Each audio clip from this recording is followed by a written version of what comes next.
कधी ना काही गोष्टीचं टाइम टेबलच नसतं. जसं की आमचं पाणी कधी येतं आणि कधी जातं. तर भर दुपारात 2 वाजता पाणी आलं होतं आणि पाण्याशिवाय तर आपलं काही होत नाही. त्याच्यासाठी मग मला आज पाणी भरून घ्यायचं होतं, पण 4-5 दिवस झाले होते पाणी येऊन. तर मग माझं पाणी बाकी होतं, त्याच्यासाठी मला थोडंसंच भरायचं होतं. त्याच्यासाठी मग मी पहिले पोर्च वगैरे धुवून घेतलं, कारण की ना खूप जास्त धूळ वगैरे येते. आणि झाडाची अवस्था तुम्ही बघू शकता, कारण की ना आता खूप जास्त ऊन वगैरे पडत आहे. तर मग त्याला तर पाणी वगैरे द्यायलाच पाहिजे. तर मग झाडांना वगैरे पाणी दिलं आणि मला जेवढं भरायचं होतं तेवढं भरून घेतलं. आता टाकी थोडीशीच अर्धी झाली होती, कारण की ना मला कपडे वगैरे धुवायला लागते. त्याच्यासाठी मग मला ही टाकी पुरून जाते. तर ह्यावेळेस लवकर पाणी आलं होतं, त्याच्यासाठी मग मला काही जास्त भरायचं नव्हतं आणि घरात बाकीचे कामं वगैरे पडले होते. तर मग मला घरातले कामं वगैरे करायचे होते.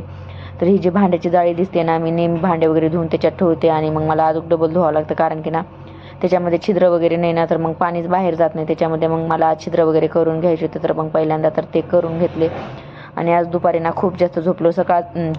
दुपारचंही झोपलो आणि रात्रीचंही झोपलो. मला तर असंच वाटत होतं. तर मग झोप वगैरे झाली आणि मग त्याच्यानंतर गोळ्यावाला आला होता. तर मग कबीरने 2 घेऊन आलो होतो, कारण की ना भर दुपारात पाणी वगैरे भरलं ना तर खूप जास्त असं पोटात आग होत होती.